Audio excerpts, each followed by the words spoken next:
The Mike and Tony Show is intended for a mature audience. Listener discretion is advised.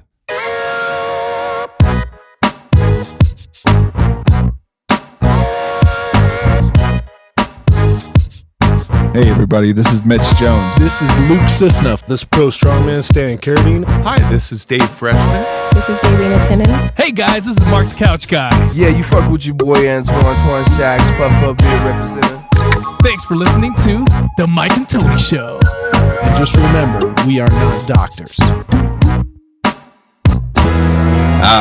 The voice of Luke Sisna. We certainly are not doctors, No, we are not Pierce. doctors. We've never been doctors, nor claim to be, though we sometimes speak. I think the combined education qualifies us to be a doctor. I don't know if it works quite like that. It doesn't? Not Okay. sure. Not stacking. You can't stack things. I heard if you're famous enough, you can just become a doctor. Yeah, so. like Shaq is a doctor. Right. Yeah, they just gave like Kid Cudi some master's degree in fashion, and I don't think he's qualified. Well, Can't they take stuff sorry, back? Kid Cudi, if you're listening, I don't know if you went to school for it or not. They could take those back too, right? Like if you mess up, didn't that happen Probably. to Cosby? Yeah. Somebody took away his Bill Cosby, they're honorary like, actually, we're doctorate. taking this back. I think that happened. I think that's real. Okay, I didn't know that. Yeah. Mike, how was your week, first of all? First of all, it was better than the last week.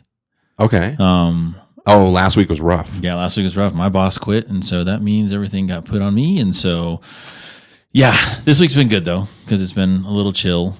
Department of Education has decided that they're just going to, fuck up more shit. And so I don't have to, our testing and stuff like that has been pushed back like a whole month till the end of the month. And so everything that I worked so hard on for the last 2 weeks for nothing. Yeah. So, That sucks. so, but you're at CMAS testing. Yeah, which I teach math. Oh, cool. 7th grade math. I wouldn't have guessed that. Really? Yeah. Or is that? You look kind of more like a lumberjack.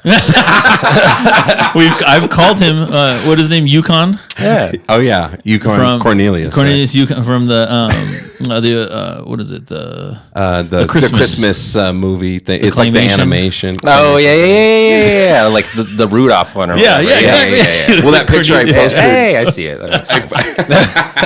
I posted that picture of me as a kid today, and I had a red flannel on. Yeah. And I had it was hard to call it a mullet. It was so pathetic. The back was like this. I posted a picture on my story today from fourth grade, and I had like spiky hair in the front. It was straight up 80s, bro. I had the spiky hair, Business in the front. Yeah. Party in the back. Let's go. The party looked a little fizzled though. I don't know what's going back there, right? Oh, yeah. A party's a party. It wasn't like Jay's. It was this Jesus. massive. Yeah, it is ridiculous. Massive. You want to introduce our guest? We got a really cool guy on this week. Yeah, I'm just like chatting away. You guys don't even know who I am. He's like, not even know. I'm the guy. But this is Gabriel Gabs Sandoval. That's right. He is the owner and trainer over at CrossFit Mob in Thornton, Colorado. Yes, I am. So welcome. Love it. Thank you. Thanks for having me. I'm excited. I'm stoked Yeah. to be here. I was telling Tony a little fun fact about you. I did my research on you. Are there fun facts about me? He holds what is called the CCFT L3 credential, and less than 1% of CrossFit trainers hold that credential. You do your research because I don't really tell. I don't tell people that. I don't advertise that. And what does that mean exactly? What is that? Yeah, so it's a CrossFit Level 3 trainer. So there's different certifications you can get as a CrossFit coach. You can get a Level 1, which is the standard in order to be a coach, and then a Level 2, less people do that. And then Level 3, which like he said, like less than 1% of CrossFit coaches have That's that. wild dollar. Damn. But I don't tell people that or advertise it because their expectations will be very high. And I don't need high expectations of me. So it's like, instead, I just don't say anything. And like, I tell people, I've only been coaching for a few days, guys. So like, cut me some slack. And yeah, knows. Yeah, thank you for that. And I always say, like, the proof is in the pudding too. So like, I shouldn't need a piece of paper to tell you I'm a good coach. Like, No. Right. come work with me and you decide for yourself. Yeah, correct. And so like, if I'm telling you I'm a good coach, Yeah. and you come and take my class and you're like, dude, you're not good. Like, Yeah. this guy's delusional. He doesn't know what he's talking about. So instead, I don't really advertise it because then the expectation's high. So that at least if the bar's low, they'll be like, oh, he did pretty good considering he said he's not good at this. Like, What's the surprise. saying? What's the saying? The under deliver and over That's right. promise. Yeah, that's right. Right. I can understand that. I respect it. Yeah, I don't want to overpromise and underdeliver. Yeah. So Yeah. yeah, but yeah, you do your research. Yes, I am that. certified, amongst other things. I probably have like 19 certifications, but I don't ever talk about it or advertise them. But that's one of the most impressive ones. Oh, thanks. On there too, but I have degrees also, you know. Yes, I know. Yes. Do you? What you study? He is from Metro. He has a biology major. Biochemistry. Nice. Yeah. Oh, tight. Yeah. So, but now he's in the world of fitness. Okay. Yeah. He's actually on the CrossFit rankings. You are getting better with age, by the way. I was looking at your rankings. I'm like fine wine, bro. Yeah. His rankings every year, he's like, boop, boop, boop, boop, boop. He's progressing higher and higher and higher. Wow, that's dope, bro. Yeah, I'm just trying to find out when my athletic potential is peaked, and I don't know if I'm getting there or not, but How old are you? I'm not willing to let go of it yet. How old do you think I am? You look young to me. Yeah, that's Very what I young. like. Don't let the earrings, necklace, and backwards hat fool you, and the Dragon Ball Z shirt. I'm 37. I'll be 38 in November. Oh wow, definitely would have guessed younger than that. Yeah, sweet. Yeah. Look at me go. Well, that's the it's. I don't know if that's good or bad. Where it's like, good, bro, man. you don't hold yourself like a 37-year-old. No. I think it's. Have you been fit your whole life? No, actually, majority of my life, I've loved activity my whole life. I've loved sports ever since I was like 6. I started wrestling, but there was a stage in my life where I got a little, like it was barely, but like a little pudgy. But then my older sister, she would call me like chubby and stuff, and I think it gave me a complex. And like so, since like 8th grade on, I've either been into not being chubby or like exercise, one of the two. I will admit, losing that weight from like 7th to 8th grade, I just didn't eat. So I had a very unhealthy relationship with food. But as I've gotten older, it's more exercise and like, doing things a better way. But yeah, so I've loved activity and stuff my whole life, but I did go through a slight chubby phase, or at least my sister. I think that's important for people to hear too, because so many people relate to that kind of thing. Yeah. Oh yeah, like we talk a lot about food and the relationships with food and the relationship with the scale, and it can definitely be a huge like detriment for people, whether or not they don't know what to eat or eating too much or eating too little. So it really just depends. Yeah. But like, we got to be careful about the topic you ask me, because if it has to do with fitness or nutrition, I can easily just talk the rest of the podcast and not That's give you what you're guys- here for. and not give you guys any time. So That's what but you're it's here like for. if you want me to dive, all of a sudden it's like, bro, we just listened to an hour and a half of some guy we don't even know, and I listened to it for these other two. So We just try to leave time for fun facts, and That's the main thing, yeah. last time we waited till when was that? A couple episodes Couple ago. episodes We waited a till like minute. literally less than a minute, and we were like, oh, we didn't even get we got fun like facts, half 60 a- seconds, go. Yeah, that's pretty much Power what it was. facts. No. I'm glad. I love hearing all that, and I want to hear about everything, honestly, because I want to know more about CrossFit. I don't know a ton about it, but I would love to hear a little more about that story, like your struggle, and like, or like, I don't know why I'm calling it a fucking struggle, all dramatic, like we're at some fucking daytime talk show. It's a Hallmark movie. No, but I think who doesn't want to be in super amazing shape? Like everybody wants to be, but in America, almost nobody is. Like barely anybody is. Yeah. And so I think everybody kind of struggles with like how you get there or like what that is. So I'd be curious, someone like you who've obviously super high levels of fitness. Like what was that? Depends like? on who you're asking, but thanks. Yeah. Well, the stats speak for themselves, I think. Probably. So I actually find it, I take, I don't know if embarrassing is the word, or like I take shame because, I'm American, I love America. And we have something called an obesity epidemic in America, or maybe in the world, but definitely in America. And it makes me sad that that's even a thing. Yeah. Because, obesity is not a disease. It is a result of a lifestyle. Yeah. For most people. Now, some people do have genetic disease. very Stuff rare. like, yeah. So, but for the most part, it's sad that we have to call it a disease or it's an epidemic in America. But there are things we can do to rectify this, or at least try to. And one of the biggest things is like, instead of like telling people what to do, it's just like my thing is like lead by example. And like I love fitness.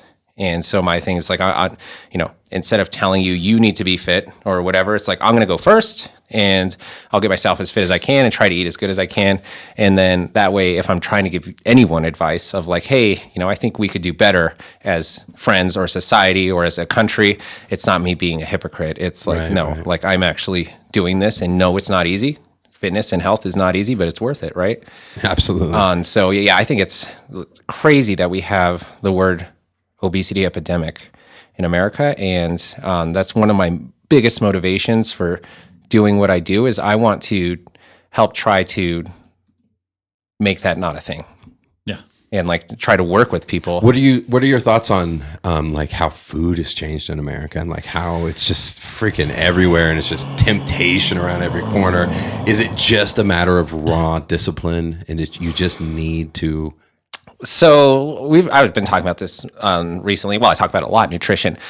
So in America, we allow ingredients that aren't allowed in other countries, especially Europe. Yep. And We've all seen those labels where they compare side by side, and it's like, okay, like red flag number one is like, why is it outlawed in another country and it's not outlawed for us? right. Capitalism, trying to preserve everything. What is the deal with that? But food in America, maybe around the world, but I know America, I live here, is inherently unhealthy. Oh, yeah. Like all the easiest accessible food, it's so expensive to eat cleaner. And so that's one of the first things I talk about with our clients is like, hey, I get it if trying to eat healthy is expensive, because unfortunately we live in a world or a country where eating healthy is super expensive. It's like you can go down the street to McDonald's or whatever and get a double cheeseburger for like 99 cents. Right. If you tried to make that same cheeseburger at your home with quality ingredients, Whole Foods, whatever, you're looking at like $30-$40 and like you're like, damn, like this is crazy. So unhealthy is convenient in America and probably in some other countries too. And the ingredients that we allow in our food are part of the problem. And then the access to unhealthy food is part of the problem. And then the advertising of like milk and eating cereal for breakfast, because cereal's dessert. Right? Anything that has more than like 25 grams of carbs per serving is dessert. Yeah. Cereal's dessert. And we're training our society to eat that first thing in the morning. Right. To just spike your blood sugar, eat a bunch of carbohydrates, and then continue to do that throughout the day. And our problem specifically in America is we eat too many carbs. Everyone. Like it's easy to eat too many carbs because everything has carbs. Like all the good things have carbs, right? Right. Like bread. Yeah, of It's course. so good. Garlic bread. Pasta. Cheese bread. Pasta. Yeah. Like Pop-Tarts. Gross. They're Sorry, a guys. little weird. They're a little weird. Yeah, sorry. There are certain things I just refuse to eat, and Pop-Tarts specifically. One, just because of the ingredients. If you read the ingredient list and it's a paragraph, there's a good chance like you just shouldn't be eating it. Right. That's a good rule of thumb. Yeah.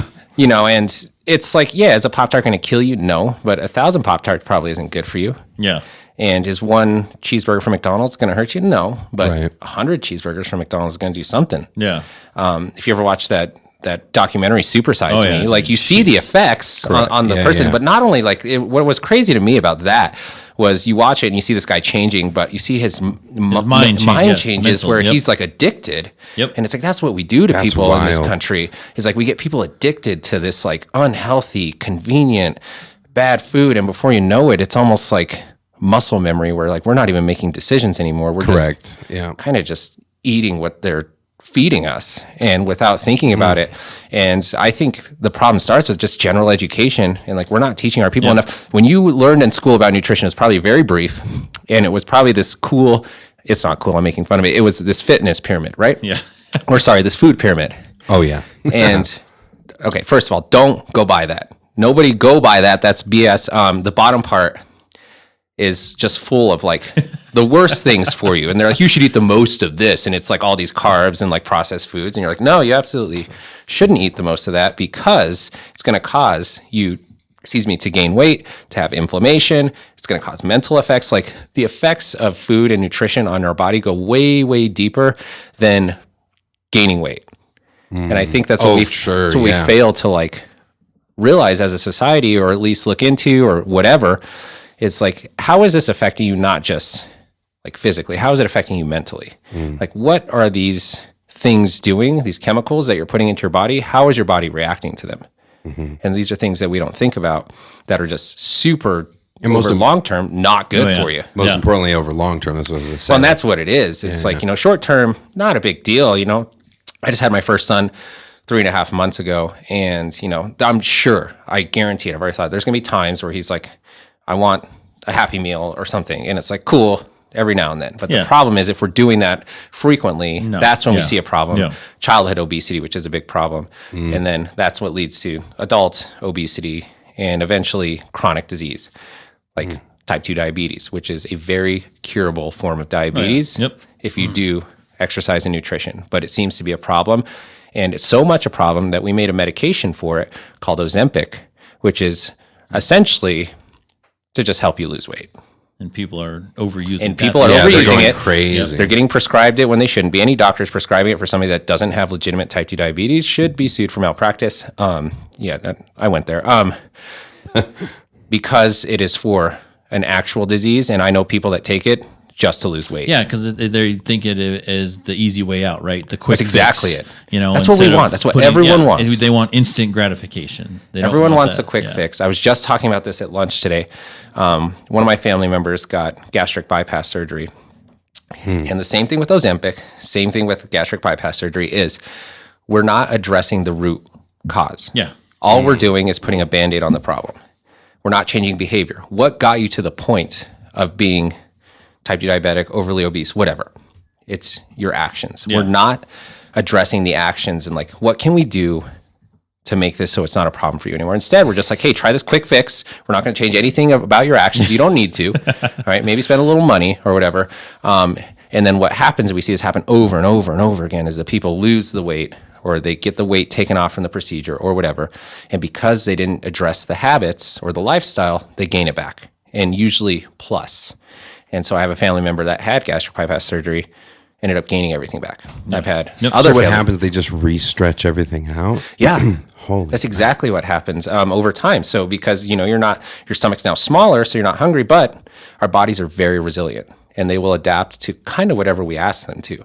So if you continually eat, your stomach will stretch out again to a larger size. It's not a finite object that's like, okay, now it's just like, tiny and it's going to stay like that. No, it will. Sure. We can stretch it now. That's how you could train yourself. There's those professional eaters that can eat like 25 pounds per sitting. They have trained their stomach to do that. Well, not only that, and a lot of the times it's crazy because I've gotten deep dive into like the professional eaters and stuff like that.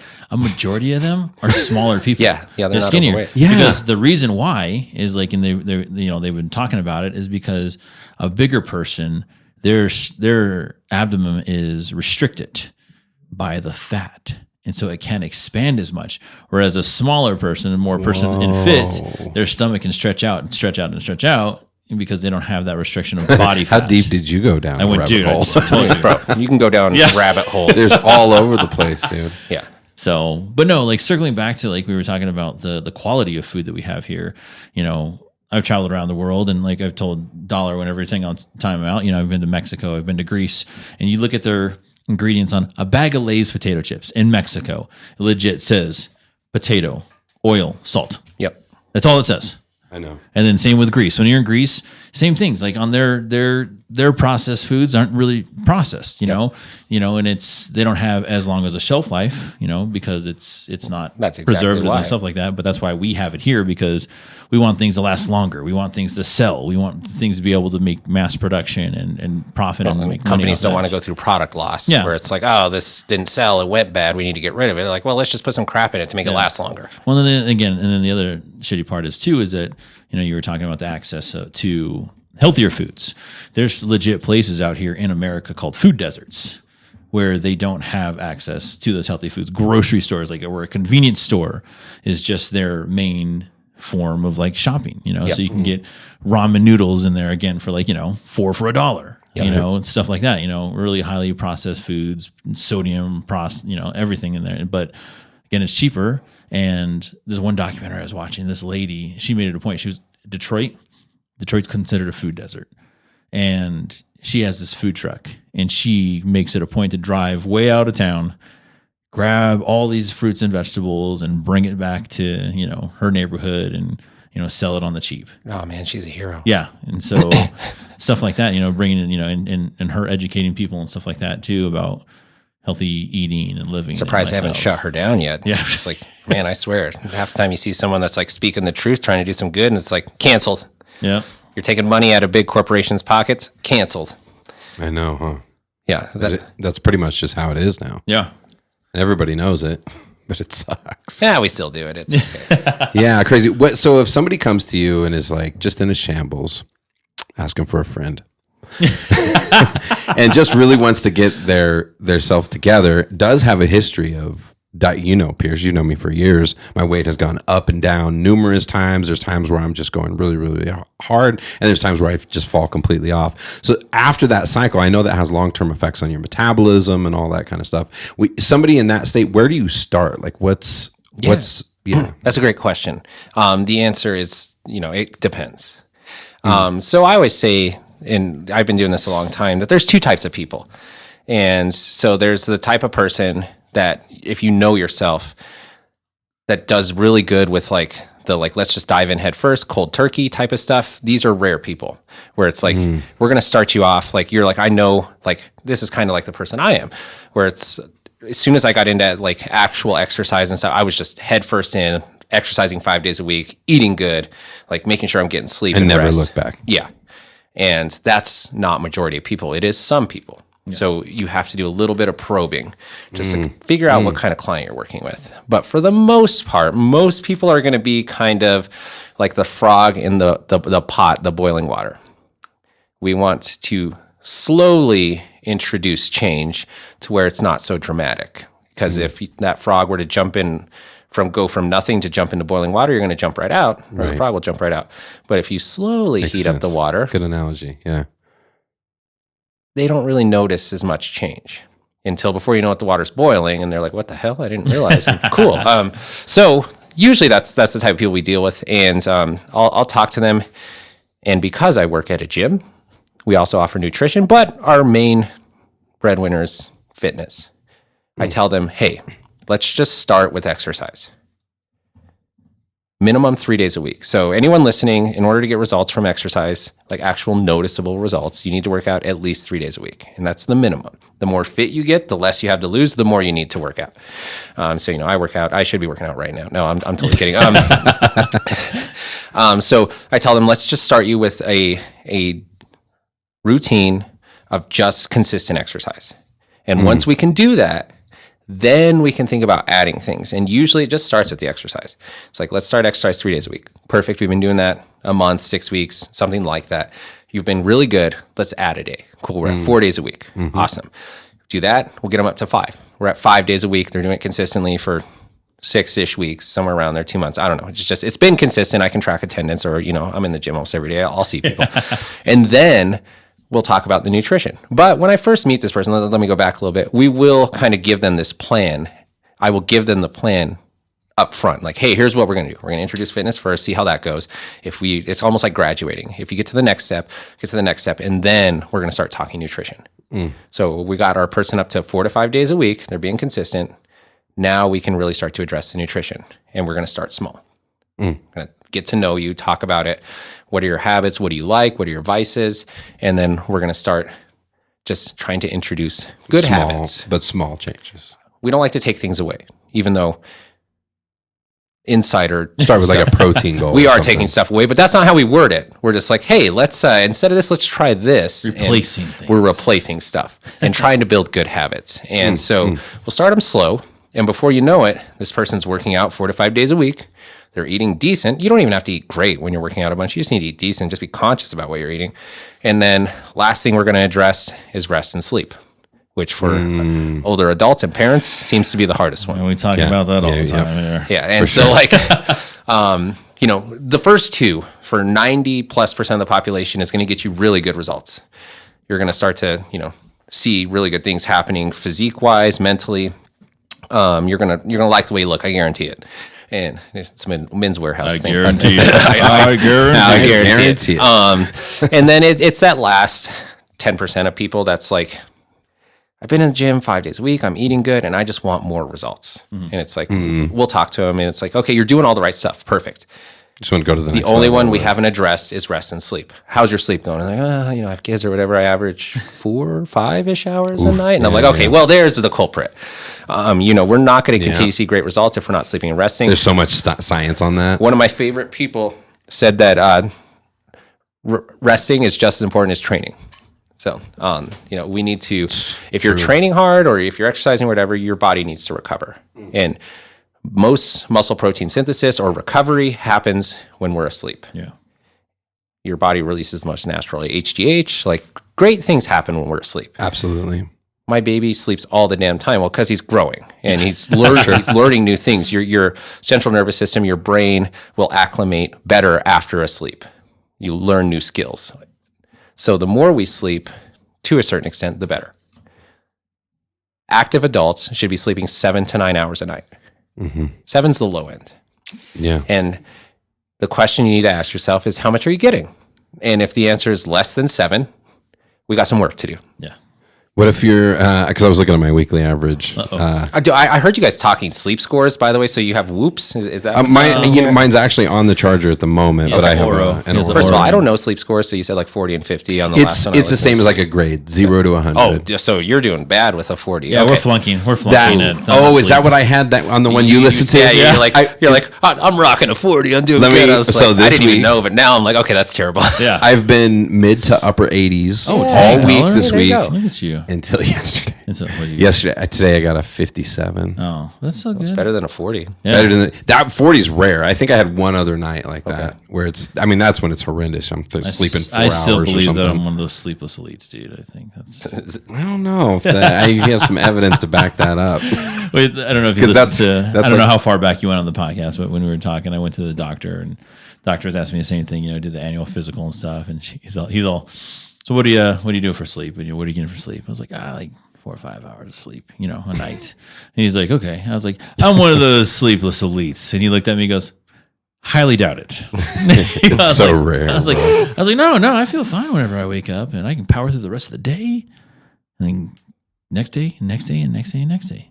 It's all mental fortitude. There's a level of that because I have a newborn. And so like my sleep has been really jacked up. I bet. How old you said? 3.5 months. Wow, you're in the thick of it right now. Yeah, it's going great. The guy's hungry like every 2 hours. And then one thing I didn't think about, we're kind of going off on a tangent, but that's fine. Of course. You think about so much more. I guess you realize so much more after having kids that you just don't think about prior to having them is like babies don't know how to fall asleep. I never really thought about that. That's a skill you have to learn. And even as adults, we have a hard time. Yeah. So, we have a hard time falling asleep. Yeah. So it's funny because your baby will be fussing and pissed and crying because they want to go to sleep. They don't know how. So we have to like soothe them and put them to sleep. And like I saw this meme that's like, I don't know why babies are like freaking out and crying when they're tired. Like nobody's stopping you from going to sleep. Just go to sleep.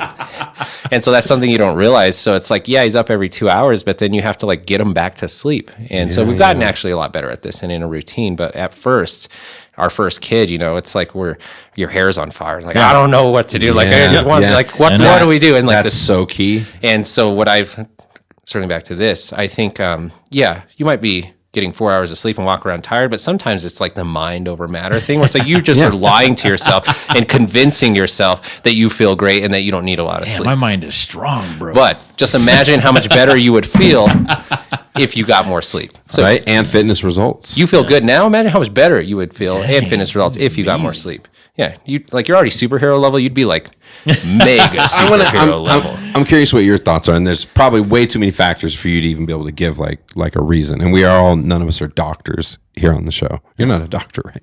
Not yet. Yeah. That's what I was. That's what I was supposed to go to school for. Is that right? Don't tell my family because my mom, until this day, is like, so when are you gonna go be a doctor? I'm like, Mom, I have a successful lifestyle I'm living. I don't need to be a doctor. And I'm a firm believer. I work in preventive medicine, keeping people healthy. But anyways. 100%. And I think that's something that we've lost too, right? There's a lot of that, like in Eastern philosophy and stuff. Like there's these ideas that of just don't end up in a position where you're gonna have jacked something up because it took long-term bad habits to really mess something up. Yep. And from some things, there's no coming back. Absolutely. Yeah, I don't remember. What was I going to ask you? You were asking something about before he asked the doctor. No, what I was going to say. Yeah, I think I lost it too. I think there was. So what, you have a 3-month checkup, right? Is that what you did? You recently just have like 3-month checkup? The last one we had, I feel like it was right before 3 months. I don't know. We got a shots at the last one, which is like another traumatic experience for the parents and the kid. I guess. So I remember when we had our, I think it was a 3-month checkup. And, again, we're new parents. We don't understand. And so it was like, talking to her like, yeah, and, I'm waking her up every 4 hours to eat and this and that, even through the night, I'll wake her up and feed her and everything like that. And I remember the doctor looking at me, he's like, wait a second. Are you waking the baby up in the middle of the night to feed? I was like, yeah, you said that she needed to eat every 4 hours. And he was like, no, do not wake up a sleeping baby. She was like, she will wake up when she is hungry. Yeah. He's like, and then you go feed. Right. And I was like, okay. I was like, so tonight, don't wake her up. Yeah. He goes, yes. So we had one of those. This doesn't make sense. Yeah. So we had one of those baby monitors, right? And so the 4 hours go, I have my alarm because I was the night shift, right? And so I had the alarm and like I go in there, I'm like peeking, I'm like, okay. She's pretty asleep still. She alive? All right. And so I was like, all right, I'll give it another hour. So I went back to sleep, woke up again another hour. I was like, oh, she's still asleep. I was like, okay. And then I let another hour go by, right? And I'm just like in there, I'm just like, dude. And I remember like going like, poke. Like I poked her and she's all, I was like, oh, okay, oh shit. All right, cool. And then like another hour later, she finally like woke up like, Nice. I'm hungry. Yeah. Yeah. And it was just like, don't wake up a sleeping baby. Yeah, there's so much contradictory like information out there, especially with the internet nowadays. There's too much information. If there is such a thing, I think there is. And my wife is constantly reading stuff and be like, oh, it says every 2 hours, and we need to do this, and we can't sleep train them till they're 6 months old, and blah blah blah blah blah blah. And I'm like, oh my gosh. I'm like, I know this is my first kid, but like I know that there's a lot of gray area with kids and being a parent. And I hear stories, and every kid's different. Yeah, and some kids, the parents that are like, oh, we come from the hospital, our kid slept through the night. It's like, I just want to choke you. But and then there's other ones like, oh, after a year they still were waking up. And so it's like, there's just so much difference, so much wiggle room. I hear friends that are like, oh, we sleep trained our kid after like 5 weeks. And then other ones like, oh, we waited till like 8 months. And I'm just like, okay, like what are the guidelines, quote unquote? Because it seems there's really none besides figure out what works for your baby and you as the parent and do that. Right, 100%. Plus, I think that's where I was going with that question earlier. I think everybody kind of sleeps different, and there's like everything. There's genetic causes probably all the way up to lifestyle and health, fitness, age, all these different things, right? Because like for my example, we both have the same scenarios with our wives. Like my wife just got her first Aura. She scores like 97s and 95s. Just crushing it. Every single day. And there's times we go to bed at the same time and our sleep's similar, but when we wake up, hers is always higher. It's crazy. And it's just effortless for her. And she's trying to get a routine of working out. She doesn't exercise. What are your thoughts on that? Like why do people sleep so differently? Because me and Pierce talk about it all the time. You say you have a hard time falling asleep too, right?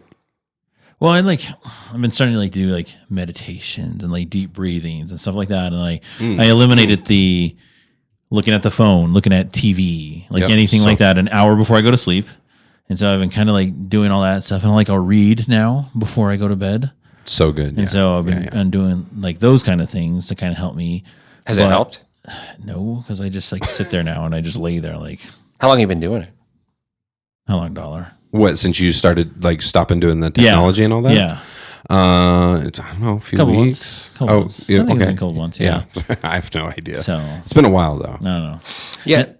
What I do know is like everyone is different, right? And so there's a lot of factors that play into that. It could be genetic. Just speaking on the genetics part, I'm mostly Spanish. And a few years ago, we went to Spain. And like I've always like been the type of person, like I prefer to wake up around 8 or 9 a.m. and like be up till like midnight or 1 a.m. Like that's just like what I prefer. That's my schedule. I like it. I like to eat dinner at like 9 or 10 p.m. Like I've always been like that. You're a true European. When I went to Spain, that's exactly the lifestyle they live out there. Oh my God, I loved it. Yeah. I loved it so much. Like, nobody's really up and moving about until about 8 or 9 a.m. And then restaurants. We went to a restaurant at 9 p.m. I remember because it was our first night we were there. We went to this nice restaurant. No, it was dead. Dead. And it's like going at like 4:30 or 5. And so we were like, we missed the rush. And like, okay, like everyone's gone. No. We were there, and by the time we were almost done, it was like 10, a little after 10 p.m. The place was packed. Yeah. Like 10 p.m. and later. And it's crazy because their rush is very quick. So I'd say it's like from like 9:30 or like closer to 10 to like 11:30, and then it's everyone's done. And so I went there and I was like, man, this is like perfect for my lifestyle or like what I like. And so there's a level of that that's like, okay, I'm mostly Spanish. So I went to Spain. I love the culture and like the way that they do their like wake up time and go to sleep time and eat time. But then, there is a factor of it that also plays in of the lifestyle you currently live, your rearing, like, how were you raised? Yeah. All that different type of stuff. And so, there are a lot of factors that play into sleep and sleep health and sleep hygiene that unfortunately, until you as the individual are going to do some work on it, you might not be able to 100% address right away. Like some people might have a quick fix that's like, oh, I just stopped screen time and now I sleep like an angel. Well, he's like, I've been trying this for freaking months and it's not working. and so it's like, okay, we got to try something else. We got to try something else until you find what works for you. Or it could just be as simple as, you know what, your natural bedtime's midnight. Yeah. And so you can try to force it earlier, but your body just doesn't want to go to bed. I don't think my boss going to like if I come to work at 10 see, that o'clock. sucks. That's always the thing, right? I work at 10 o'clock. It's work is that's what makes it so challenging. Because we have this like natural biological clock. Yeah. And so there is a level of genetics that play into that. But then, there's also lifestyle and stuff. Not saying you can't be trained to do better, because that's absolutely part of it. It's called sleep hygiene, where it's like we can train ourselves to sleep better. But the problem with training, just like exercise training, is it takes focus and work and consistency. And if you're not willing to do it, it's not going to work. I've been really committed. That's so funny. He listened on the episode when I got 40. But I've had a lot of improvement, but it's all those little things, like you said, because I have on my phone, I just turn off I have like a little setting that just turns everything off at 8 p.m. So there's nothing on there. That's perfect. Yeah, you turn the notifications and everything off. Yeah. And I can't do anything, and I forget sometimes. I grab my phone, I turn it on, I'm like, oh. So that's what happens when I try to call you after 8 p.m. and text you after 8 p.m. You don't respond. Yeah. Well, it's actually good. Right. Right. When you were rubbing it in that North Carolina law. He has boundaries, which is good. We need to set them more, especially as like just as society in general, but business owners and stuff. Like we need to set boundaries. Like how bad is it to get a work email or something at like 10 p.m. and then you look at it, and if it's something important enough, you can't stop thinking about it. So it's almost like I have to respond right now because I can't stop thinking about it. So like I'm laying in bed responding to a work thing, and it's like, why the hell am I doing this? Like I have up until I want to say 10 years ago, I stopped from CSU. I stopped work emails on my phone altogether. I'm like, no. Dream. Sounds like a dream. I'm not doing that. I'm like, because it's like you said, you'd be up there worrying about it, and then because it turns out it goes from your phone, and then you're like, fuck, I need to go fucking to the computer. And then you get up out of bed, and you're in the office, and you're on your computer, and you're trying to fix this. And the next thing you know, you're working a couple hours. And it's just, it's that boundary. So during COVID, I was teaching remotely and stuff. That's when it became a mess. There was no work-life separation. It wasn't. It was impossible to tell when you were working and when you weren't. It was so weird. Yeah, those were rough times. Yeah. Those were, I think, for everyone. Yeah. Think it was for everyone, but specifically because of that. Going to work helps us separate physically and mentally that kind of work mentality. But when it's happening in your place of home and it's just kind of constant, it's like we get no separation from that. Well, it happens nowadays too, even without COVID and everything. I talk about, 60 years ago, when you left work, Yeah. There wasn't a way to get a hold of you. They might call your landline at home, but like there's a fat chance that they're going to get a hold of you. Yeah. They can't send you an email. They can't bug you. And so like it was mentally easier 60 years ago where it's like, I get to leave work at work. And I don't have to worry about it till I go back tomorrow or whenever I go back. It reminds me of like the food situation too. It's almost up to you to draw your own boundaries to make sure that you have to be the big advocate for your own health, no matter what, because the cards are stacked against us all over the place. Gosh, so bad. It's so funny too. Like we have an IM system at work, right? And I'm off at 4.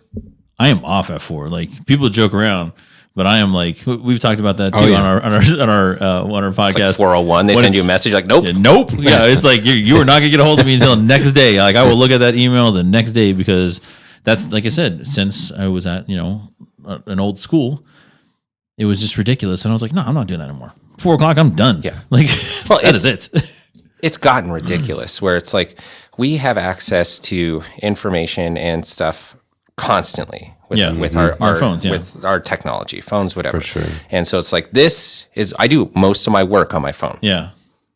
And so it is constantly with me. So it is easy for someone like me or anyone to constantly be working. Yeah. And I'll dive in 10 minutes here, 10 minutes there, 10 minutes there. I was going to say that gets tricky when it's your phone. So I could do better at those types of boundaries, and I'm aware of them because I'm an offender. So it's not like I'm over here telling you guys like, hey, I'm so good, like you guys need to figure this out. It's like, no, I'm aware of it because I do the damn stuff, and I realize that's like, man, I need to set better boundaries. And I've listened to different people talk about this, different podcasts, different mentors, where it's like, it's just so much better when you start to do something like that, where it's like you're setting boundaries. And your last podcast you talked about, which really resonated with me so much.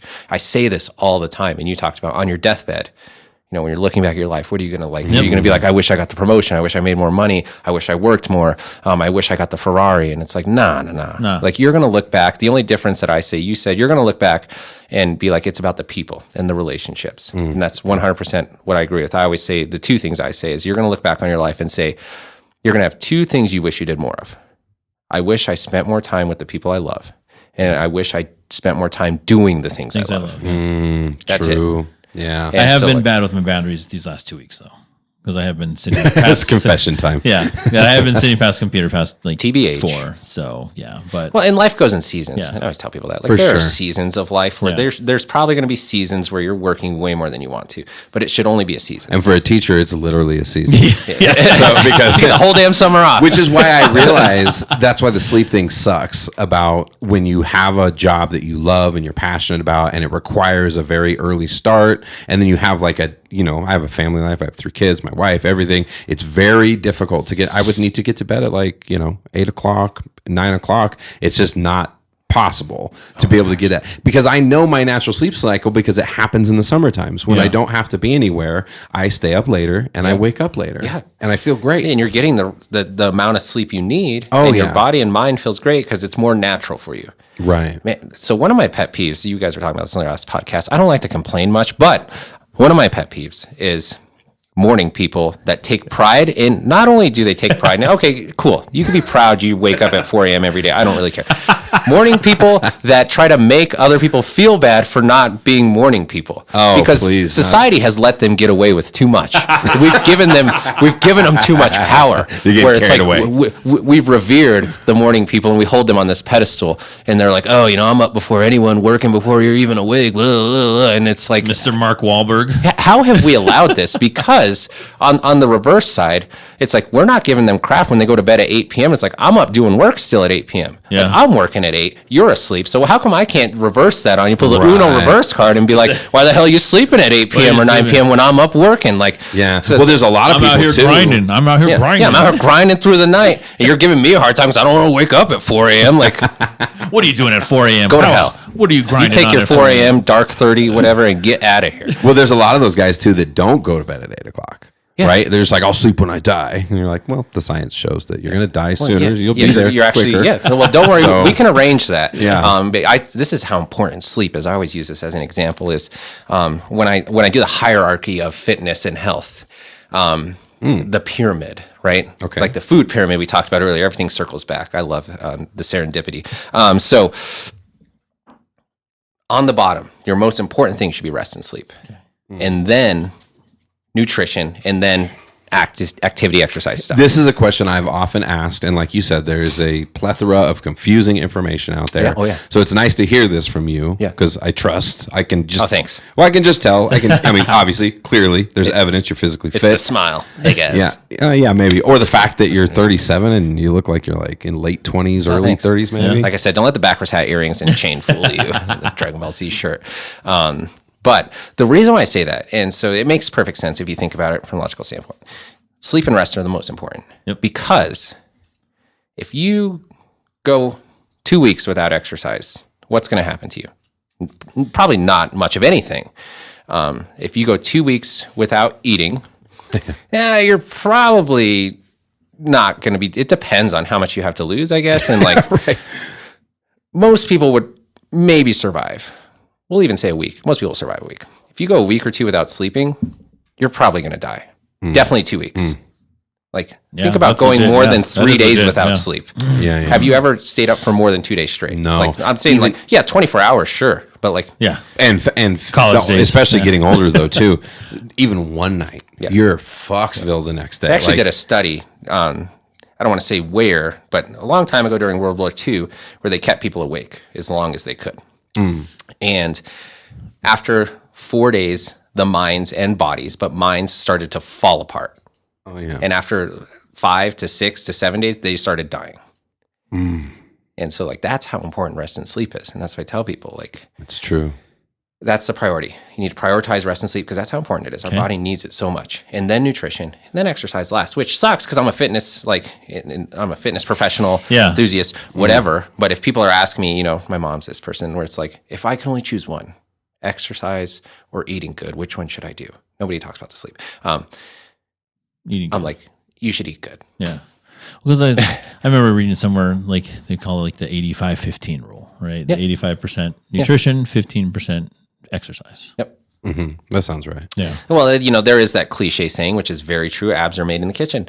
And it's absolutely 100% true. Yeah, it takes a level of activity or exercise, but at the end of the day, your body fat percentage isn't going to get low enough to have visible abs unless you were focusing on nutrition. Yeah. Like that's just it. For sure. Because, I know, and I'm sure you guys know people that work out constantly, but they eat whatever they want and maybe drink a little too much. And it's like, yeah, you look like you've been in bulking season since you started working out. Does he know Couch Guy? Yeah. He sounds like he knows. By the Couch way, Guy. Couch Guy was here today. Guy on the couch?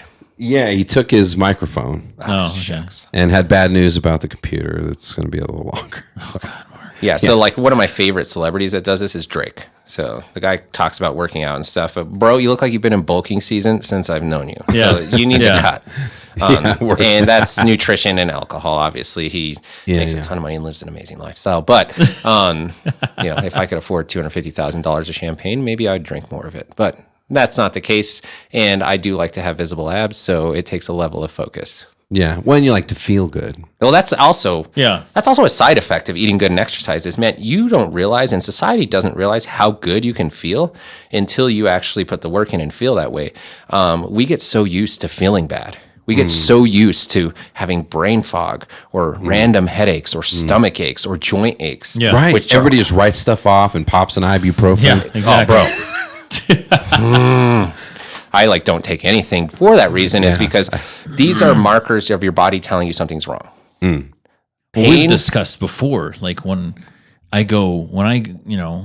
it's never happened where I've gone like weeks without workouts, but if I've gone like days without a workout, we've talked my about this. body feels worse. starts to ache and Yeah. starts to like It's when joints so and weird. So yeah. You start working out, you feel better. Our bodies are meant to move. Absolutely 100%. They are meant to move.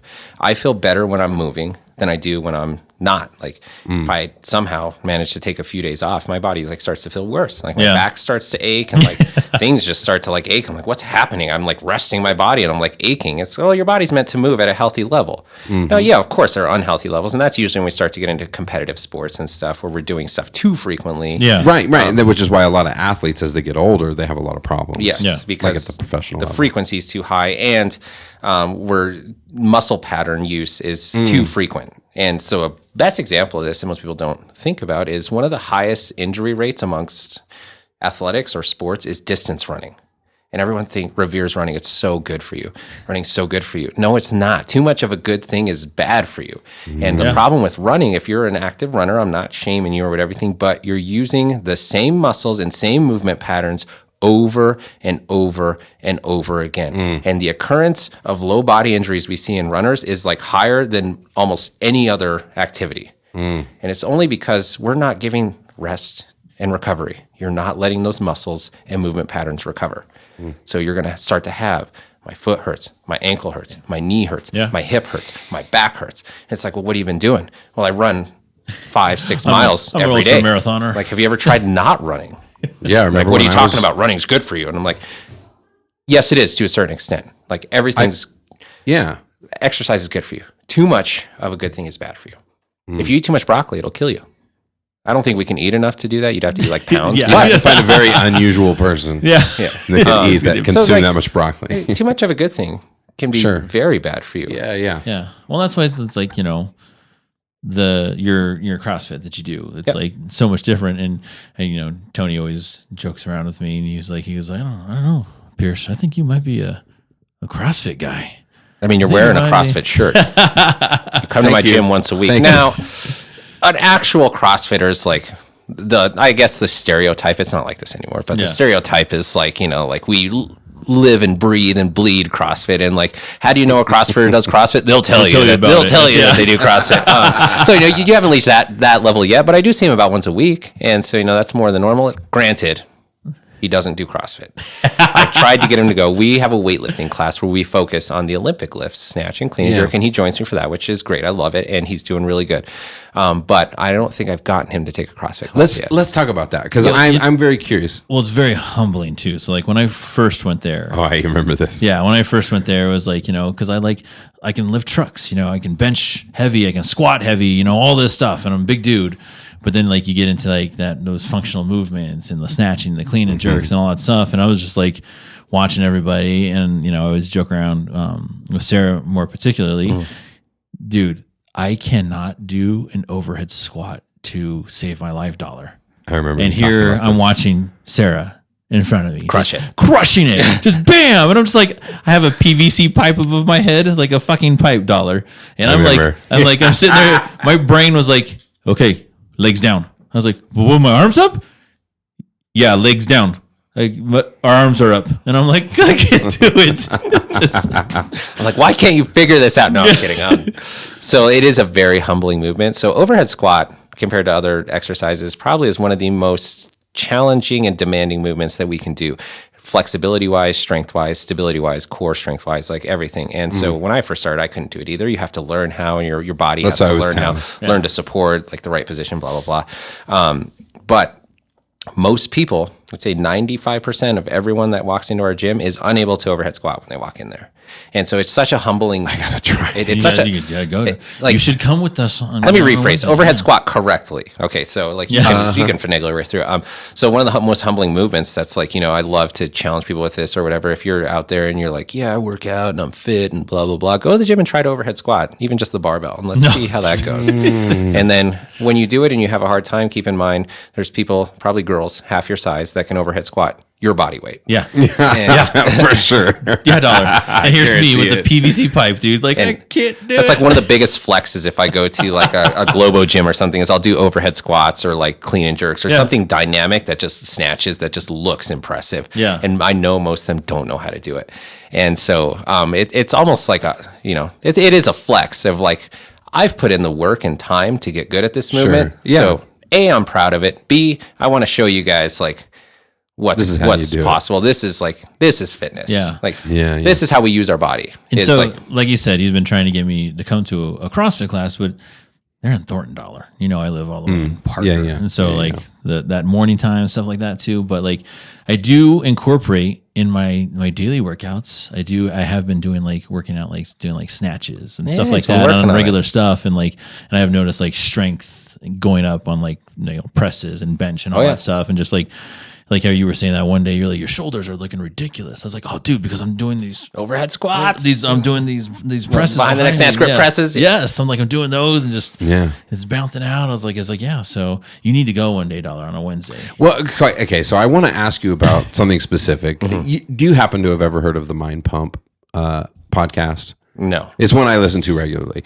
And so it's they've become my go-to for fitness stuff over the years, but they're big on like how much cardio, I guess, is in. I don't know anything about CrossFit. No, for sure. And this is so great that I can answer this question. Yeah. I would love to hear this because I'm someone who my thing when I was younger was always weights and running, and that's just always what I did. Regiment. Yeah. And I had, I ended up with plantar fasciitis one time for like almost 2 years. It was insane. And so I have never really gotten anything in place for like my cardio. Yeah. So I lift weights and I try to hit weights 3 times a week, but there's no cardio involved. Yep. And that's necessary. Do you think, because the guys on that podcast, they're talking about steps and activity, but they're like running or maybe it's just, it sounds like you have your ideas. I'm going to let you talk. I'm curious your thoughts on all of that. Yeah. Like just about incorporating cardio or. Yeah. How important is it for somebody to make sure that they also have cardio? Because me and Mike talk about it all the time. We only, lift weights, but yeah.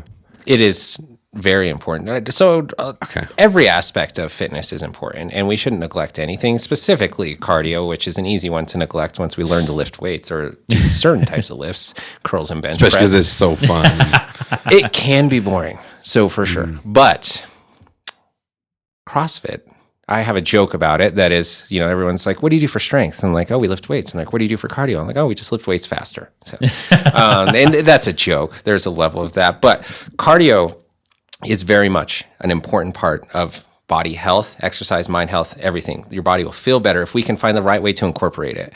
So cardiovascular endurance is super important. The cool thing about CrossFit is you're working on it every day because we work on 10 general physical skills every time you're in the gym doing a CrossFit workout. There's very rarely that we will not work on one of these 10 general physical skills. And cardiovascular endurance is one of them. And we're going to work on it every time you come and see us. And so you're going to get better strength-wise, power-wise, cardiovascular-wise, stamina-wise, balance-wise, accuracy-wise. Acura. I drive an Acura, by the way. Yes, we're in Thornton. 120th in Colorado. Yeah. Come and see me. We have a free trial week. And, I'd love to work with you or anyone. And I always say, because this is true, I love fitness. And so find what works for you. If you love freaking your Peloton and it works for you and you're healthy and fit and you like it, keep doing that. But that's Chones, by the way. That is Chones. That is Chones. That's all he does. DJ Chones. DJ Chones? Yeah. What? You guys know him? Yeah, he was on the show. That's my brother's friend from high school. Yeah. He works with him. Yeah, that's my brother. My brother Alejandro Sandoval. That's his friend. What's his real name? Mario. Yeah, Mario. Yeah. Yeah, he used to come to my house when I was a kid. Like DJ Chones, shout out. Small world dollar. Whoa. Yeah, you guys should get my brother on here. So but that's crazy. He lives in Washington, but they went to school together. My brother was a Marine and stuff. But yeah, I know DJ Chones from when I was a little kid. Oh yeah. He probably didn't remember you. I know he remembers my brother. So I'm sure he will. Yeah. He remembers everything. I was like 6 years old. So yeah, he inspired me to post my picture. Yeah, that picture of me when I was a kid. Yeah, DJ Chones loves his Peloton. Tell him I said what's up. Yeah, he doesn't lift weights. He doesn't do any of that stuff. But Peloton's his thing. He's whatever works it. for you. And what I was getting at is like, I always say CrossFit isn't for everyone, but I think everyone should try it, and you should decide for yourself. It's like stop listening to the opinions of people that maybe don't know anything about it, or what you see on social media or TV or whatever, blah, blah, blah. Go try it for yourself. I'm a big proponent of the proof is in the pudding. And everyone likes different exercise modalities. That's why we do them. That's why Zumba is a thing. People like it. That's why Peloton's a thing, yoga's a thing, hot yoga, CrossFit, F45, Orange Theory. That's why these are all things. Bar, they have trampoline fitness. And so that's why they exist, is because people like different stuff. So go find what you like and let's frickin' move on a consistent basis. Yeah. And that's what I like about his thing. Like he has his podcast Off the Couch, and he always talks about that too. He always talks about gyms, and that they should offer 3 days, and he's like, if they don't offer 3 days, come to my gym. I'll give you, a 3 day. You got to know if you like it, and check it out. But like, dude, like the CrossFit Mob, it's clean. It's a nice gym. It's huge. Where exactly is it in Thornton? 120th in Colorado. Like on the corner. There's like, we're next to like a Big R and like a Chinese place called Heaven Dragon and but in the Wingstop. A Wingstop. Yeah, there's only 3 approved restaurants in our shopping center that my members can go to that I tell them. Yeah. But yeah, it's like around all that stuff. Okay. But at Dollar, it's an awesome gym. And like his mission statement is... It's on the wall. It's on the wall. And it's what is it? To positively impact the surrounding community by sharing a passion of health and fitness. Boom! Bro, you don't even like come to the gym that often, and he knows that. Hey, you're doing your research. Incredible. Yeah, look at you. Like, hey, I'm impressed. Thank you. Did you use a flashcard? Really cool. No. You got like a photographic memory? No, just what is it called? The dyadic memory? Something like that. Dyadic memory or something like that. No, I'm a steel trap. Dollar knows this. Like when I see something that like, and also when I see things that like resonate and that are impactful. Okay. That's something. So it impact. Okay, good. That's the point. So that is our mission statement. And our core values are on the wall as well. So it says it right next to there because, I'm a firm believer that's like, if we don't have an idea of where the ship is going, how do we know where we're going to end up? So at least, like if you walk into my gym, you see our core values and you see our mission statement. And I always tell people when they first join, I'm like, hey, these are our core values, mission statement.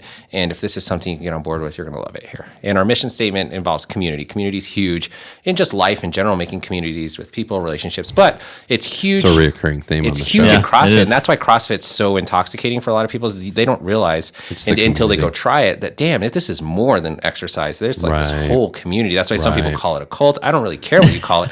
We're chasing after fitness. Yeah. So I'm proud to be part of a cult that chases after health and fitness. But our core values have the word community in all three of them. We have 3 core values. We're a community of people that work hard.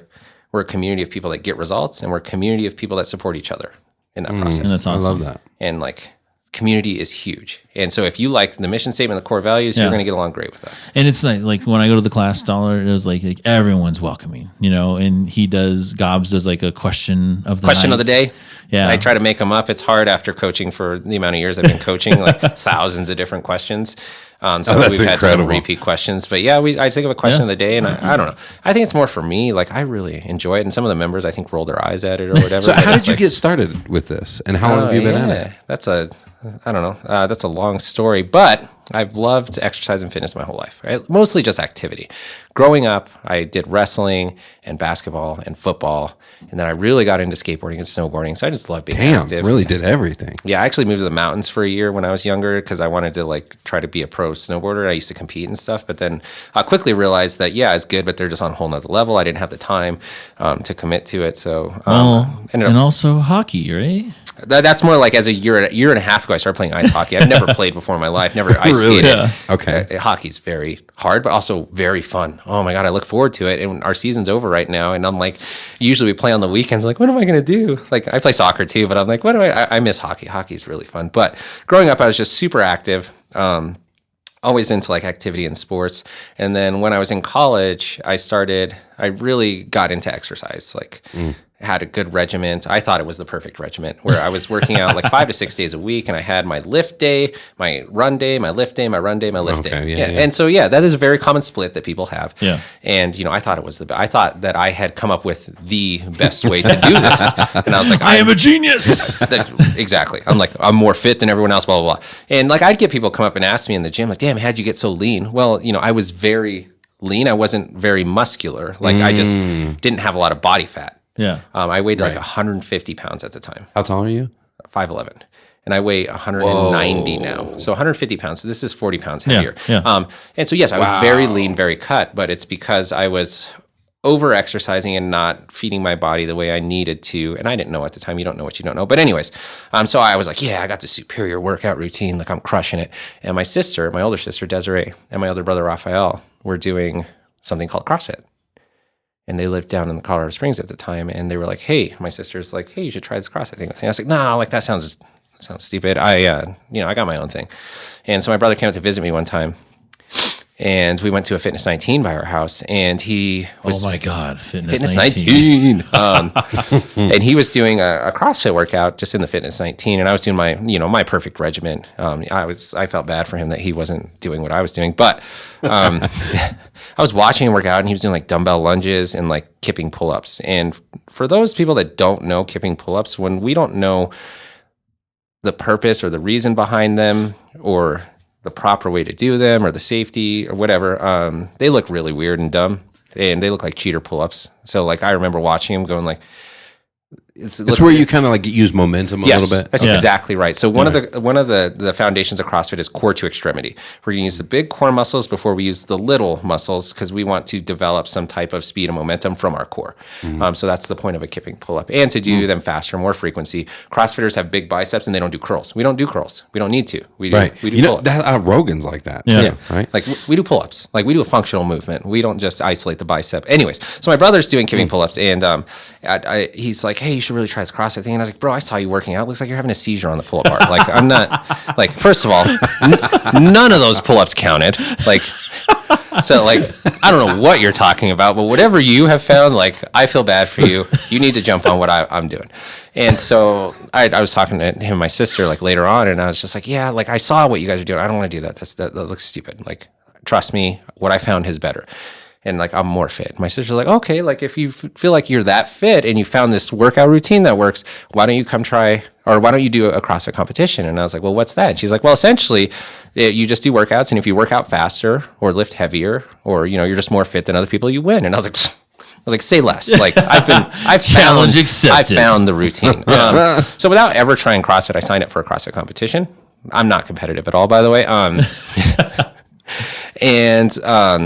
I quickly realized I was in over my head. So I went to visit my sister at her CrossFit gym down in the Springs at the time, the one she went to. How long did you have? 3 weeks. Holy shit. And so I did a workout, my very first CrossFit workout. My sister is a jerk for this, was called Fran, which is a famous CrossFit workout. It's 21, 15, 9 of thrusters, pull-ups. A thruster is a squat with a press and pull-ups. And 95 pounds for guys, 65 pounds for girls. And at the time, I used 65 pounds, so I used the ladies' weight, the ladies' prescribed weight, quote unquote. And it took me like 9-ish minutes, which I died. Like, I remember I finished that workout and I was like, I have never felt like this before. Like, I have never felt this defeated, this tired, like this intense. Like, this is terrible. Like, I was like laying on the ground afterwards. Like, what the hell just happened to me? And it took me 9 minutes for Fran is a long time, because right after that, I'm laying there dying. And I watched this other guy, his name was Cudi, come into their gym and do the same workout as me with heavier weight. He was 95 pounds. I used 65. And he did it in 3 minutes. Less than half the time. Like a third of my time. And immediately I was like, I'm clearly not in as good a shape as I thought, because this guy just absolutely crushed me. And he looked fine after he finished and kind of just walked away. And I feel like I want to die. 20 minutes later, I still want to die. And so I was, I hate sucking at stuff. But then I had this like epiphany that's like, you're not as fit as you thought, dude. Like, you thought you were in this great shape, and like, clearly, if you can't keep up with these people, like, they're way more fit than you. And so that's kind of what hooked me in. It's like, I want to be that fit. I thought I was really fit. I'm not. I want to be that fit. And so that's kind of what hooked me. So I practiced. I ended up doing the competition. I got 10th out of 20. So didn't do terrible. But this was at a time when CrossFit and CrossFit competition was a little newer. It has developed so much more as a sport in the past 14 years. This was like 14 years ago. And that wouldn't happen nowadays. But, you know, I got 10th out of 20. So halfway through, not bad. But from then on, I was just hooked. Like, more so for me at the time when I first started was the competitiveness of it and the results, where it's like, I had never seen fitness results like that before. Like, through my perfect routine, didn't see the results I was seeing when I just started doing CrossFit. Like, even like 2 weeks in, I was like starting to see results, like physically and like mentally, that I was like, I've never seen. And I'd been working out for years, and I was like, I'd never seen anything like this. So like, I was like, man, we must be onto something here. Kept doing it, started coaching it, became an owner of a gym, and I still do it 6 days a week. I love it. I think this is my honest 100%. It's biased. I want to say unbiased. My opinion is it is the best way on the planet to be overall healthy and fit. And I will take that to the grave. I will literally die on that. Is the because these are all stigmas that I just hear, right? Is it true that people doing CrossFit tend to get injured more? No, that's absolutely not true. Which I'm glad you brought that up. Yeah, because it's a thing that's out there, right? Well, yeah, it's a stereotype, and you know, it's the new kid on the block. Not so much anymore. It was, and so everyone wants to pick on them or just try to like poke at them. No, it's absolutely not true. You can actually look up studies. Dr. Julie Fouché, she's an old CrossFit Games athlete. She's a doctor of medicine. She went to medical school. She has a podcast called Pursuing Health, and you can go listen to a specific episode where they go over peer-reviewed studies that she didn't put on these studies. They're peer-reviewed studies of injury rates amongst different types of exercise modalities and sports, and CrossFit's not even like top 5. Okay. Like, gymnastics is higher. Distance running is higher. Like, Globo Gym is higher because the amount of occurrences at a Globo Gym half the time don't even get reported. You injure yourself and you just leave. It's like, you don't go like report that to the front desk. I hurt my back. Can you tell someone? It's like, nah. Right. And or you didn't hurt your back and you just want to make some money. Actually, like, fact check actual numbers. No, it's not as dangerous as people make it. It just has the negative stereotype. I've been doing it 14 years, and I've tweaked my back one time doing a CrossFit workout in 14 years. Once. You've been doing it for 14 years. Holy shit. So it looks 28. I just did it earlier today, and I feel great. I mean, you know, level of soreness, but like, I feel great. I feel more athletic than I've ever been in my life. I'm playing more sports. Like, I still like. What are your thoughts, Pierce? Because like right now I'm I'm going to the Philippines this summer. You heard me. I want to get fit. I hear all the stuff about CrossFit. I mostly listen to Mind Pump, and they really do seem to have a thing where they feel like it's just, you should just be lifting weights, clean nutrition, you know, and you can up steps. Activity's great. Sports are great, natural things, but you don't necessarily, CrossFit is just a little too much. It's too aggressive. But so either way, but I'm in a place where I feel like I really want some change. What are your thoughts here? Because I know he has a joke that it's lardio, right? I call it lardio forever. Yeah, I call it lardio. Anything my cardio related. Lardio. And so my perception of CrossFit all the time before actually like doing it and doing the stuff that, you guys do at CrossFit Mob was the whole Kenny Powers meme. Where it's like CrossFit, I'm not trying to be the best at exercise, and I play real sports. Yeah.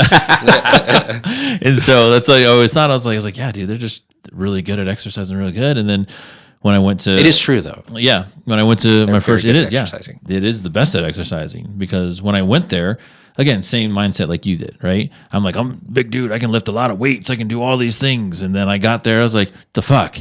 What the fuck is this? Like, this is what? Like, it was just, again, and I always told, Sarah that, and just, I was like, it was humbling. It was like, and I do incorporate, like I said, nowadays I incorporate a lot of those workouts in my daily stuff.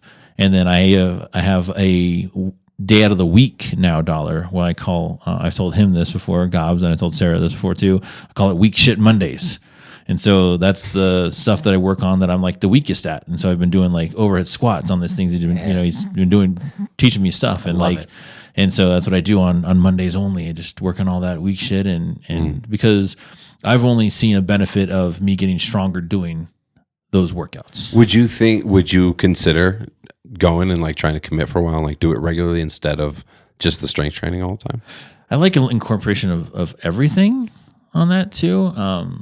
I really like his gym a lot, but it is really fucking far for me. Like, it's so especially far for you, bro. Yeah, damn. So.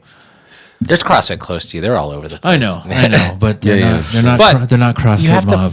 That's also true, and we actually are starting to have a reputation for being a good gym. On his Google, he's a 5-star. It's a perfect 5-star reviews. Wow. On his we have Google. 2 reviews. No, I'm kidding. No, there's like 160 reviews. That's awesome. Perfect 5 stars. Yeah. Oh, that's fantastic. That tells you something right there. Yeah. Yeah, we got a good community. We got good people, but like, it's like if you take pride in what you do, then your hard work's going to pay off. Yeah. Just like anything in this world, any other profession. I'm telling you, dollar. The gym is immaculate. Yeah. Like, we try. Relative for CrossFit, it is a very clean, very good, very big gym because most CrossFit gyms aren't. And my goal is to raise that industry standard for our industry. It's like CrossFit has been around long enough that it is no longer about this rugged back door or garage fitness. Like it's like now we need to start competing with bigger gyms. So it's like not only do we need to offer the best way to get fit on the planet, but it's like what else do you offer? Do you have a clean facility? Do you have amenities? Do you have showers? Like, do you have locker rooms? Blah, blah, blah. That's just if you're not having that growth mindset on the cusp of what's next for whatever it is you're doing, you're going to get left behind. Well, and I think the key is like you were talking about community. Yeah, it's like building a community. Yeah. Right. Yeah. And I mean, that's got to play a role, right? If your place is shitty. Yeah. Like you know what I mean? But it's hard like, to. What it comes down to is find what you like, what works for you, and stick with that. And if it happens to be CrossFit, cool. I do it too. I think it's the best way to be fit on the planet. And if it doesn't, that's okay. Find what works, but make sure it works. Yeah. And what I mean by works is you feel good. You like the way you look. And your biomarkers are good. This is a big one. Okay, because if your biomarkers aren't good, we are like, well, I feel good, quote unquote, and I think I look good because you're just confident with the way you are. There's nothing wrong with that. But your biomarkers are terrible. It doesn't work. If you have terrible body fat percentage, terrible cholesterol, terrible blood pressure, terrible blood work, it's not blood working. sugar levels. It's safe to doesn't say. work. Safe to say that's not working. So it works for me though. Cool. It's not working to actually get you fit and healthy. So let's be real. I'm not the coach you want on the coach you need. You don't mean it works for you. You mean you like it. And you just want to do that. And there is a difference. Want to do that. I just like it and I just want to stick with this. I'm happy with the way I am right now and I just want to stick with it. Okay, cool. As long as you're on board with it's not working to get you healthy and fit. You just like it. Let's be honest. I was like, we always joked about my dad. Remember, went back in the day. He's a lot older now, but when he used to go to the gym all the time, he's go around just talking to people. Same thing every time, and he just spent the whole time talking to people. And it was just what he liked. Yeah, when I used to go to 24-hour, like it becomes not so much like CrossFit, it's just an undescribable community. You have to go experience it to really just testament to it. But when I used to go to 24-hour and Global Gym and stuff like that, you start to go and people get to know you. So like you see the same people usually around the same time, and like that became a thing. Yes. They would just want to talk, like especially guys. Like, man, I feel like we don't like to talk that much, but you get us in a gym environment and all of a sudden we just want to talk it up with each other. And I don't know what it is with that, but I've always been a person that's like, I'm here to get work done. And so like they would come in and start talking before you know it. We've been talking 20 minutes and like I haven't done a set in 20 minutes. And like I like the conversation we're having. We're having a great time. But like I'm also here to do work, and I don't want to be in the gym for 2.5 hours. That's another reason why I love CrossFit is an hour a day and you're done.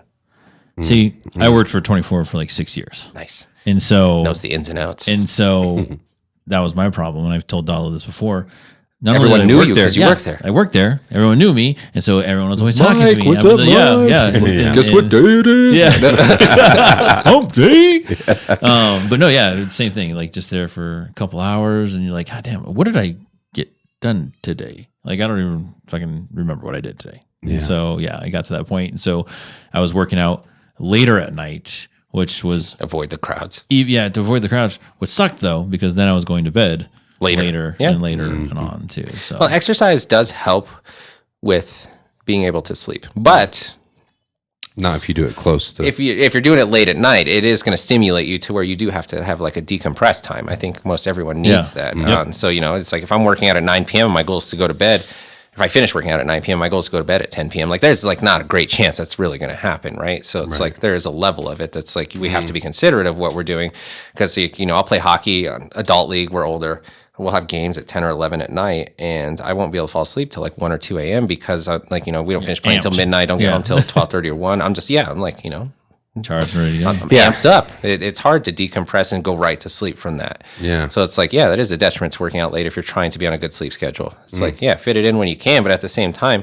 Exercise is supposed to be good for sleep. It absolutely is. It will help you sleep or make you more tired. It won't fix your sleep. It will help. So those of you like, I exercise and I still don't sleep great. Well, it just probably helps. It doesn't make it better. But, there is like, you have to be smart about it. Like, don't finish working out at 9:30 p.m. and expect to fall asleep by 10 p.m. That's not realistic. Yeah. Right. You need at least like. See, and that's like tonight. I'm thinking about Pierce. There's a possibility we're going to a concert tonight, maybe. Yeah, but that's what I'm like. But it starts at like 10:30. I'm like an old man. I'm like, oh my god, 10:30. I just got a 50 score last night.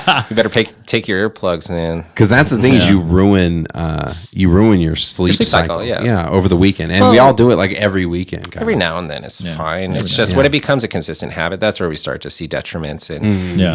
Mentality, health, blah, blah, blah. But it's like, I'm a firm proponent too. It's like, let's live this life. Let's enjoy this life. Like, to a certain extent. Talking about music, Dollar. Yes. We need to ask him. Oh, the island question. It's the first time he's ever been on the show. Yeah. So we ask this to every guest that we have. You are on a tropical island, deserted. You're trapped there. There's a way to play music, but on your journey to this deserted tropical island, only one album was survived the crash with you. What album is that you're listening to over and over and over again? The sound. That's such a great question. So while you're thinking about it. Yeah, no, I already have an answer. Okay. Oh, I love it. Well, it's one of two, but I do need to pick one. So let me mentally pick one. I'm going to say it's Drake. So it's going to be a Drake album. So just to throw that out there, he's my favorite artist. And it's going to be his. Why is the name of the album leaving me right now? It's a newer one where all the emojis are pregnant emojis. Why am I not thinking? I love this album. He's finding it right now. It's either that one or Thank Me Later. And I'm pretty sure it's going to be that one. And I'm so mad at myself. Certified Lover Boy. God, I love that. And that one. Certified Lover Boy. All right. Boom. And I would love it for the rest of my life. And a lot of it's because that's funny. You were making fun of Drake earlier too. Yeah. Well, not. I mean, just poking. He looks like he looks like he's in Bulkin season, bro. And Drake and I are kind of fighting, so it's fine. He doesn't know it, but he's canceled 3 shows in Denver that I've had tickets to all 3 of them, and I'm starting to get a little upset with him. He's my favorite artist, but it's like I can only take so much abuse. Yeah. Why 3 canceled shows? The reasons are always dumb, and they're very vague, and they're not the real reasons. I know. Yeah. Like I think he has like an ex here or something that he doesn't want to come see, or a baby mom or something he's trying to avoid. A or something DNA like that. test pending. Something like that. I can't go to Denver, bro. Yep, for sure. And so he keeps canceling his shows, but he says it's like, oh, he hurt his ankle, or like the logistics, they can't get the. Yeah, that was the last one. Was his logistics? We logistically can't make it happen. I'm like, you have more money than like half the planet. Like, so this last one he canceled for is because he has a tour at this point in time, and then trying to make it to Denver and set everything up between that, he can't do it. Yeah, it's the lamest excuses. And so like, yeah. But if you're having that experience as a super fan, other people are. Yeah, well, and like some of my friends are making fun of me because they know how much I like Drake, and they're like, "Oh, what do you think? He's canceled." You're gonna go see Flake. I'm like, it's hard for me to defend him when he's screwing me over constantly. You said you're gonna go see Flake. Bro, there was Flake. My brother calls him Drake the Mistake. There was actually a story on the news about this, that this guy had gotten tickets for his birthday, and his whole family flew out. Because he didn't cancel till a few days prior to one of his shows, and his whole family had flown out here and stuff, spent all the money on the tickets, and and then he cancels, and like they were on the news because they're like, this was a big birthday or whatever, and like the whole family flew out, and we had all these plans, and like now what? And it's like, bro, you just screwed all these people over. So it's one thing to cancel your show; it's a whole nother thing to cancel it last minute. When all these people are counting on it. I don't know what his life's like, but when the ones that were canceled for you, was it well in advance? No, because the one was the one that was on the news where it was like on the 19th, I forget, of like January or something, and he canceled it like the 15th or the 16th. Like it was like, it wasn't that far out, and that was my birthday present. My birthday's in November. My wife bought me tickets. There were $700 tickets, and I was just so sad. I bought a special shirt that I had made, like, and he canceled on me. Damn. Now I know what it feels like to be broken up with. No love, and it hurts. And fans. Now I'm a certified lover boy. So yeah, I don't understand that, but I do really love his music, and it speaks to me. And I like his style of music and what he talks about when he makes his music. And my wife and I have a lot of songs we bond to, and that's why I picked Certified Lover Boys. We have more songs we bond to in that album than Thank Me Later, which our wedding song is in Thank Me Later, but it's only like the one. So okay, nice. Like Race My Mind by Drake. Certified Lover Boy. Man, I love that song. You guys go check it out. It's a rendition of Rick James' song, Give It To Me, Baby. Yeah. No.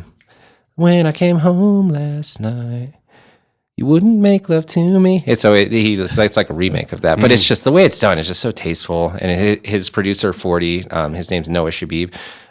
His producer, I love his style. Like if he could be the producer for every artist, I feel like that would be great.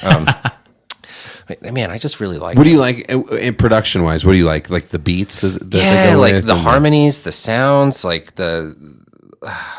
he incorporates just a lot of sounds that resonate with my frequency, I guess. I don't know. I've heard that music speaks to people. Certain music speaks to your frequencies, and like it just makes you want to move when you hear the right stuff. And like I don't know, I just hear it. Like the sound, like they incorporate a lot of piano. I love the piano. It's like one of my favorite things to hear. Any song that has a piano, immediately I'm like, I like this song. And like, what about these songs do I really like? And I go back and look, I'm like, they all have like the piano or the violin or something. It's like, I just love, interesting. I love like music, but also when they incorporate like classical music, I don't know, like Fudge. He's just something about the way he makes music. I love, and like, you just go and listen to it. And if you really listen to it like headphones, and you hear all the small little things that are happening, it's just like, yeah, I don't know how to describe it. Yeah, but it really speaks to my soul, and that's why I really love Drake. But it's also like my defense, most popular artist ever. So why are you making fun of me for liking Drake? I'm sorry. This is like I feel like I was talking to somebody right here. Look right here in the camera. I get made fun of by some people for liking him so much, and I'm like, he's like the most popular artist on the planet, like ever. Yeah. Like he's beat like Madonna and Michael Jackson and the Beatles. Yeah. And like, why is it weird that I really like him? When he's that, it'd be weird if it's I weird was like, you don't. Like, my favorite artist is like 6ix9ine, and you're like, who? Or like, or like Lil Skies or something. You're like, who? Lil Skies, sleazy flow, sleazy flow. Then I would understand if you're more like, wait, that's weird. But they're like, yeah, my favorite artist is Drake. And like, that's weird. I'm like, is it? Like, he's the most popular artist ever. I don't feel like it's not weird. I feel like half the planet might agree with me. I don't know. Anyways, yeah. So Drake, I really like him. I wish he would come to Denver, though. I wish he'd come to Denver, Drake. I know you're going to listen to this podcast because it's like a famous podcast. So come to Denver, please. See, little fun facts on, Drake. about Let me know. Gabs. So, fun that was facts my about album. Gabs. Yeah. Yeah, that is a fun fact about Gabs. Yeah. We got that. Okay. Oh yeah, like man, if I could only listen to that and work out to it, I'd be happy. It's funny, like I listen to the songs over and over again, and there's certain ones. So I have a playlist on my Apple playlist called "The Drake I Love," and like it's like the same. And I'll listen to him like. Constantly. I feel like we should have asked this question way earlier, Pierce. I feel like you're super into Drake. That's dope. Dude, like it's just the music just speaks to me. So, and not all of it. Like obviously there are songs he makes that I don't like. I could. Oh, is that right? Oh yeah, like I can list a lot of songs that he makes that I don't like, but also I can like list like my top 10 or top 5 Drake songs. That's just like, man, they're just so profound and just emotional. And there's something about the truth he tells when he makes music that just is so captivating. It's gotten different as he's gotten older and more famous, but he still manages to get it in there. Yeah. And my other like second favorite artist is Kid Cudi for that same reason. Yeah, Kid Cudi's Okay. Because he's very vulnerable in his music. Yeah, he is. And like I feel like you get to know them and you can it's like your guys' podcast where it's like it's just relatable. Like I can just relate with these guys and they're talking about their issues they're having or their day-to-day, his relationship, Drake's relationship with his mom and his aunt and his like girlfriends and his people, and then Kid Cudi's like dealing with mental issues and like just being vulnerable about it. And you're like, man. So did you see Same. So did you see Intergalactic? Of course. Like anything Kid Cudi or Drake related, I've seen. So Intergalactic is his anime, I guess want to say, So style. It's an animated film he made. Dude, it was helped dope. Really? Dope, dog. It's actually a really good movie. What's it called? Intergalactic. It doesn't have to do with his music. Actually, it's a story made up about an artist that does like graffiti, but I think he's also a comic book artist. Yep. He is a comic book artist. And And he has a guy called Mr. Rager that he does. And anyways, it just goes about his story, and he like meets this girl, and like it's a good story. I'll check it out. It's almost not really related to Kid Cudi so much, but it is a great story. It's a great story. And it's animated. The documentary about Kid Cudi on Amazon Prime is like I've watched it probably like 10 times. Okay. And like I just love his music, so I think that's why the documentary speaks to me. Is like they did a good job of incorporating the musical tone with certain things happening in the documentary, and I'm like, damn, this is so sweet. And like I tell people, go watch it. Like you'll love Kid Cudi more. And I have had people that have watched it. They're like, yeah, like I have a better respect or like like for Kid Cudi or whatever. I'm gonna give his podcast a listen. But do you mostly just talk fitness on there? Yeah. I think you need an outlet. Yeah. You should start like a Drake fan club. Well, it's like, or even a music podcast. Our podcast is called Off the Couch. And so it's like, we promote all things that get you off the couch and get you moving. And so usually that's what we're talking about. We have guests that talk about that. A lot of fitness related guests, my coaches, or people that are really into the realm of fitness or stuff like that. So that's usually what we end up talking about. And I just feel like my listeners wouldn't want to hear me talk about Drake. And maybe they do. I don't know. But like it doesn't come across. But, you get me talking about something I'm very passionate about, and I will talk forever. Yeah. And that's one thing. Natural born podcaster. And fitness and nutrition and, I don't know, stuff like that. Morals, faith. Yeah. Talk to me about faith. We should actually get to ours. Yeah. Our parts of the podcast dollar. The fun facts. Fun facts. Yes. So we're again a minute in to fun facts. Is it on the show? Oh my god, bro! There. We have like a minute now. So here it is. Left. The first documented. That's hilarious. First documented in Penzeel in 1542. Yodeling wasn't a novelty act on the 16th century Switzerland's Got Talent, but a way for Swiss herders to call other herders or their livestock. The short yodels or the junctions could mean things like, hey, I'm close by, or hey, it's time for lunch. So those yodels meant something. It was like a form of communication. Yeah. It's not so much a music. You know who's a great yodeler? Sarah. Really? You should ask her to yodel one time. I'm going to ask her next time I see her. She's going to be in the gym. That's a very specific skill, right? Hey, can you yodel for me? What about you, Dad? What's one on you say? There's so many different weird ones. Sweat releases dirt through your pores, which reduces acne and breakouts. So it actually looks so damn young. Oh, makes sense. You sweat a lot, bro. I look at weights and I start sweating. It's always been a joke. I sweat really easy my whole life. Yeah. Well, they say the people with better. They say this. People with better circulation and fitness usually sweat more. So, so you just have better. That explains you. I don't know. Your superior genetics. Oh, that's so blasting loud. It is the end of the show. Mike Pierce. 184th podcast. Damn, that went by so fast. How long was does it? go. It was an hour and a half, buddy. I don't feel like we talked that long. We didn't even talk about anything cool. We talked about lots of stuff cool. He's like, we were just starting to talk about cool stuff started. with Drake. Kid Cudi. But yeah, Gabs, we appreciate you being on. Thank you, sir. Thank you so much for having me. Again, go up to his gym. It's I would love to have you guys. Mob. Anyone. CrossFit Mob. It's off 120th in Colorado. And also check out his podcast. It's Off the Couch podcast. We're on Apple Music and Spotify and YouTube. Nice. And we're gonna get back to regularly getting episodes out to you guys because I know I got to give you what the people want. That's more of us. More Gabs. Love it. And with that dollar, it is a wrap. Cheers.